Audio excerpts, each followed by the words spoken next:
And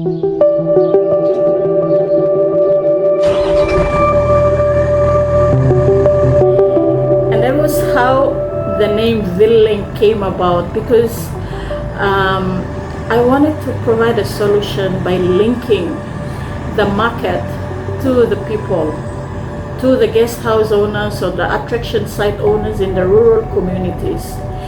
And that's how the name came about. We started in 2015, and I must say that back then we didn't have internet. Like we were doing our marketing through brochures and word of mouth. And when I started, I didn't have any money. I started off with 500 kina. And it was funny. I would carry my laptop, and I sit under the trees. That back then there were so many trees in town. So I would sit there and I would do my work, try to do up brochures, and then I basically deliver them in all the lodges and hotels in town. That's how I started getting clients. And after 5 years, I had an opportunity one day. Melanesian Tourist Services, there's a guy by the name of Wesley. He came down and he was looking for an operator to partner with. And they called me. I'm not sure, but someone would have recommended. So long story short, we signed the contract with MTS, and we did the first vessel, and there was history for us. I've done Kirwina district, I've done Esala district, I've done Alota district, and I've also done Samarai Morua. It's really the mothers and the youths that I try to engage. All my tour guides are from the village. I've trained them to participate. So the youths make money by tour guiding, and if it's 600 packs, okay, it's like how many tour guides, roughly 15 to 20 in a day. So we engage youths, they make their money from the day's cruise excursion, and then we have the mothers who come in and they even do grass cut weaving or traditional cooking, even sago making, demonstrations, apart from cultural performance and the others, canoe making, spear making, different activities. It's really like 75% of what we make goes to communities. It goes to the transport owners in Alotau town. It goes to the village women who come and showcase on the day to youths. But at the end of the day, it always gives me great satisfaction when I know that someone benefited from it and they need it more than I do. In the tourism business, like as a tour operator specifically, is that it's a lot of hard work. You see the money, but most of it, 70 to 80% of it, you don't keep. It goes back to communities. And that's the reason why, to be honest, we keep doing what we're doing, because it's not about making money overnight and trying to be rich, but it's the portion of what we make that benefits a wider community. And the satisfaction is what keeps us going.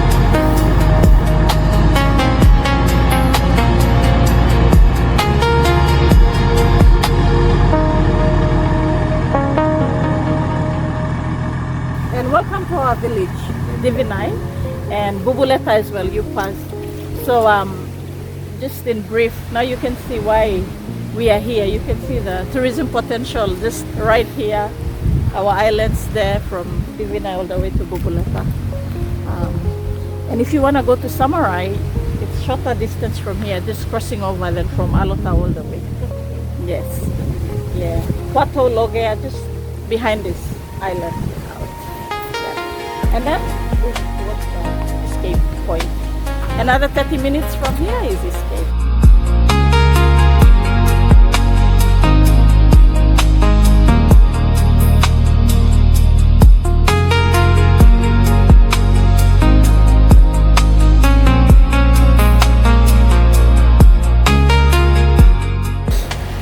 Welcome to Kelatan Island in Divinai village.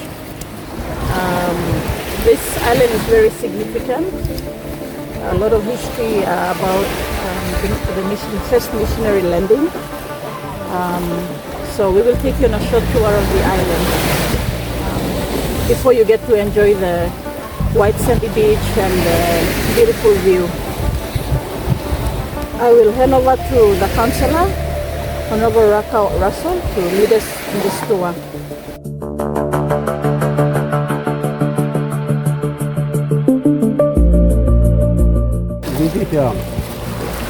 This is an island which the early missionaries first landed in 1871. The missionaries were all from the Lifu Islanders. I believe it's in New Caledonia, somewhere around New Caledonia. This is where they first landed, and this is where our ancestors came to know the gospel. This part around this way, they were based in the South Sea missionaries, we call them, who came from the Pacific Islands. And so they were based in here, and they established the churches right up this way up until Gaduru. And so when you drive up this way, you'll find there's another one at Bo, another one at Lelehuri, and there's another one at Gaduru. And so they established those churches while they were based in here. Like down this way to Bubuleta, that's my village, my ward. And Bubuleta is, when they were based in here, they went down there and they established the church there. And because we were cannibals at the time, they couldn't be able to communicate with our people. And so those they placed in there to change their own people were based in there, and when they were going down, like Bubuleta village, the name previously used to be Bonuau. That's the traditional name. But when they came in here and they went down there to teach the people the gospel, they had to write messages for their key people in there on the sand. And so that's the reason why the message written on the sand in our language, sand is bubu. And letter is the normal English word letter. And so they wrote their letters on the sand. And that is the reason why they changed the name from Bonuau to Bubule. And so the message for those deacons at that time was written on the sand. They got it and then they passed the message to their people. These people left the message, the gospel like this. And so in that way, our people then were transformed into the Christian way that they live right now. And so it's not only in here. The other one is at Watuno. The Watuno, Nigila, down this way. Watuno, the story is there. The village before Bubuleta, Watuno, the story is there. They had their deacons in there. And the deacons were saying, boss, what are we going to tell our people? And because they mentored them in the simplest way, so they told them, you just teach them what we told you. And so they changed that. They named that village, teach them what you know. And so that's why the village name now is Watuno. They first landed at Bubuleta. That's what I heard a bit on that. And then these Bubuleta people, they got a canoe and they tied one black dog and they took it to where that schooner was. And the name of that schooner is Beta. And the person who was in charge is Reverend Samuel McFarland, and there's one of them I could not remember. And with his crews, those who were taught to be carpenters, and the names that I can remember is, one of them is Mataika, Kelesiano, and Taulak. They were on board. That year was in 1877 when they arrived in here. So from Bubuleta, these Bubuleta people, they tied that dog, and in our custom, when there is a like feasting, and if there's a feasting there, and then people carrying pigs there and doing all sorts of like charging those people hosting the feast, and there's a way to stop them. So they need to kill or get the dog and kill it. So that's how they stop. So what these people do, they're trying to make a peace with these people. But when they kill this dog and they threw it at the deck, the captain was not happy with them because the blood was bleeding there. And so he told the crew to throw it out. And then these people were looking very like, yeah, they were amazed or something like that. So they found out that, so no, these people, they came here to make peace with us. But what they were doing to us, we rejected or like, refused it, and they are looking very sad. So from there, and then they left and they came to Divinai. And there's a creek beside Divinai church ground, which is now, they call it Kwato. And there's a creek there, that's where they went and landed. Because normally these people, when they travel around, they normally go to the mouth of the creek, because that is where they go and settle. So it will be easy for them to get water. And from there, when they arrive there, these people, they don't know what these people, when they came, they saw them, they thought they are their ancestors, so they died and the spirits came back. So they were thinking like that. So they named that area Dimdim Goirana. Goirana means water, and Dimdim meaning white people. And from there, that time, the times were no good, so they decided to come back here and settle in here, so that they would isolate themselves from those people who were not yet been trained, and from there they attract them up here. So this is where they settled here. They brought them up here, and then they trained them. And maybe after how many years later, Salsable came in. The same group. So they came to Mosby, all the way to Kwato, and then he went right down to the Huhu Bay. And those people were so white, the Mayora people. So that's where Salsable went in, got them out. They had a story too to tell. And from there, Salsable went back to Kwato Island and he settled there. And when he came here, he settled to be with the people. And these people, after Samuel McFarlane has left, he goes for maybe some 6-7 months, and these people really suffered in him. So when Charles came, he said, I think you people have to leave, and then I'll take care of these people. Because he came here to settle and to train the people to become boat builders, carpenters, playing cricket in those days. Because he was thinking that in the near future, these people they'll go to school, they will be trained to be doctors, nurses, pilots. So exactly Mr. Charles Sabon was doing, was to equip the people for the next generation to come.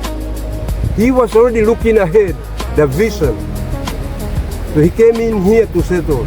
That's why Kwato Island, they are good boat builders around Papua New Guinea, the country. Nurses, carpenters.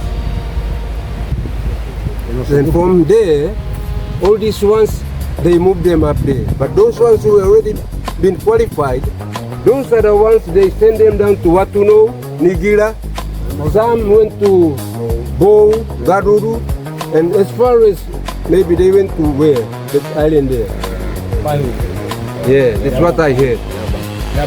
And that Watuno one, the person who came and saw that, he went across to Huhuna, on the other side, north coast, and that's where he settled there. Walking through the remaining, the first church building that was built on this island, it was built out of coral, bent coral. So we go up to the remaining of the church that was built by the missionaries.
Divinity Church, when they moved, they left this area because due to the distance and the people fell in here. That's why they left this and then they established Quarto Church down there in 1927. So in 2027 next year, it's gonna be 100 years. After that, in 1889, Charles Sable arrived.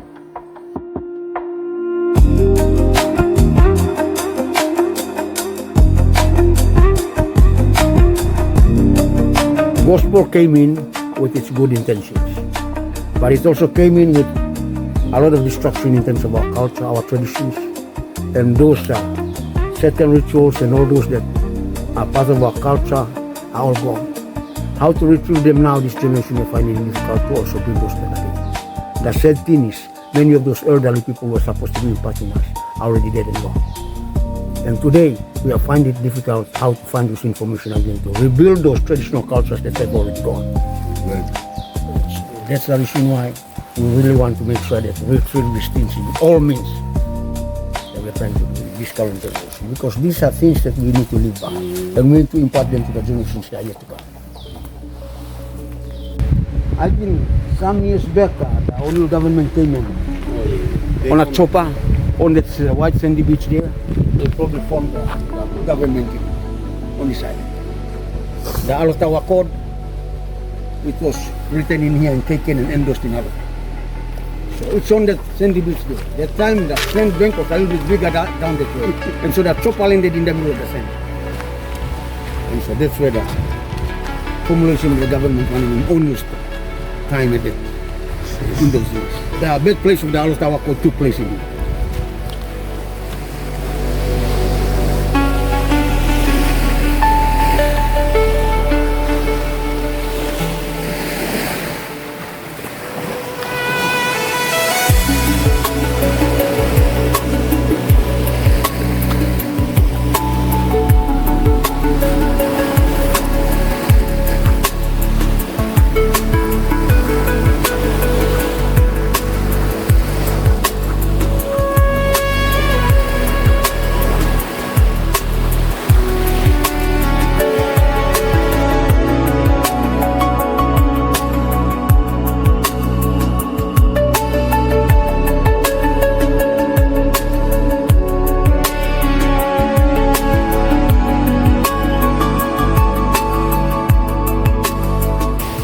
At that time, the sand was right where the deep blue sea was.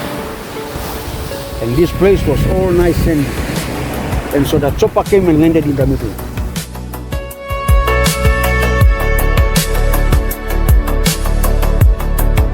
It's just high tide, but at the time when they came, the place was all sandy. That blue sea was just next to the drop from the white sand. This place was all scattered with politicians. This is where Peter O'Neill's Alotawa Code took place. So we are done from Kaletan Island, Divinai Ward. We are moving across to Buguleta Ward to Mahabalina Island. That's where the conservation site is, marine conservation. So currently, there's a mangrove boardwalk being built. The project is funded by UNDP.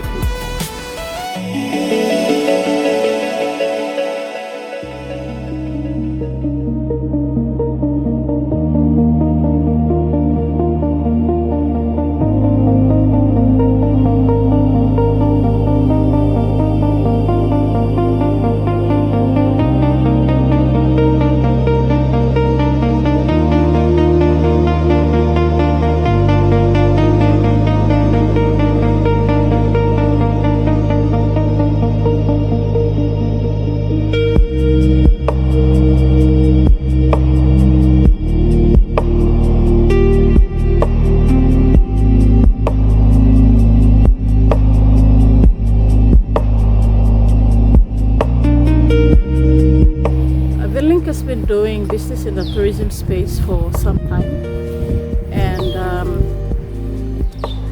for the first 5 years the trend of tourism was different.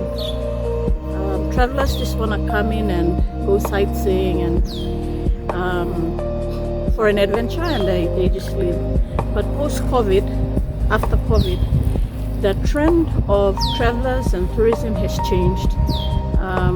Travelers are more interested in going to places that promote conservation, that promote the environment, and the tour packages that impact community livelihoods.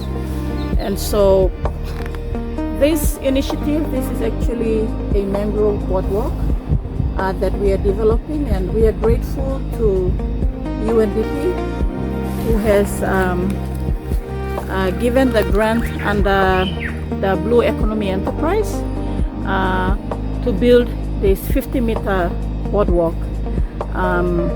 This initiative is not ViLink's, it is the initiative of the custodians of the land that we are working closely with through conservation and tourism with the community. Our bigger vision is to create more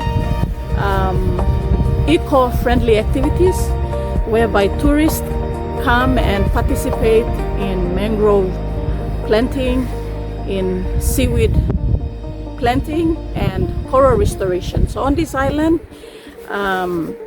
these activities are happening, led by an uncle, Winalo Sulo, and this project is at the Bubuleta ward. So we're thinking that when Maleta, when we complete this, he's trying to host this kayaking what. But I'm also willing to help her by constructing canoes where we can paddle out. So what we're trying to do is paddle and pick. We're trying to do it.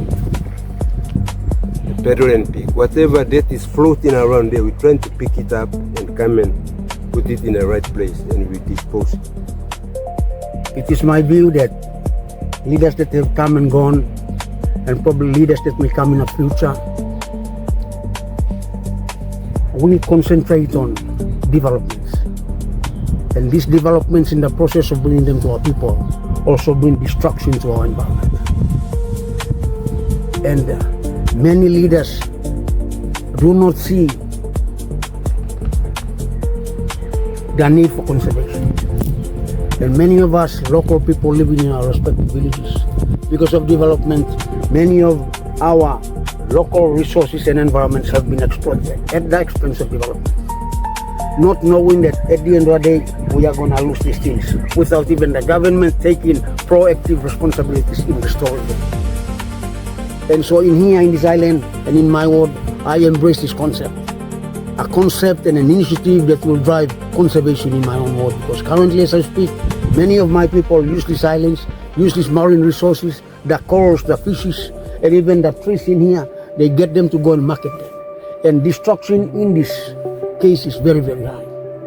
How do we look at this and conserve it? Because conservation, like my counterpart that came earlier on and spoke, conservation goes along with tourism. Tourism doesn't go without conservation. Because if tourism goes, they need to see greenery, they need to see places that are intact where tourists will always flock in to see these places. Like for example, as we are seeing in here, if you march into the mangrove, you'll hardly see any crab.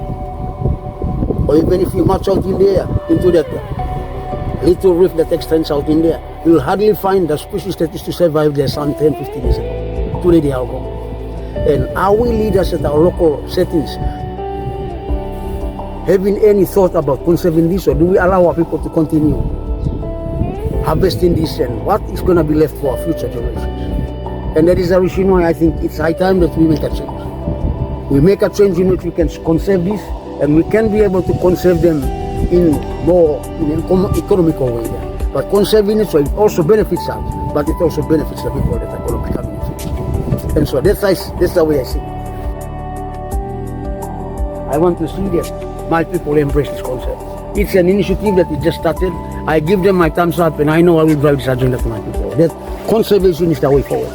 When I'm dead and gone, I don't want the others to come and see that the place is barren. There's no fishes. And so at the end of the day, the blame will come to me as a local leader, not allowing my people to conserve this very, very important species like mangroves. Mangroves have a lot of species. but the name mangrove is the general name of it. There's a number of species in the conservation of mangroves. And today we are depleting them. Many of our local people are coming and harvesting them and going and selling them as firewood in the local market. Not knowing that these very mangroves gives us this breath of life that we breathe every day, the oxygen that we need. And so it is only right that we conserve these mangroves, so that in future my son can run around with very good oxygen given from the emissions of these mangroves.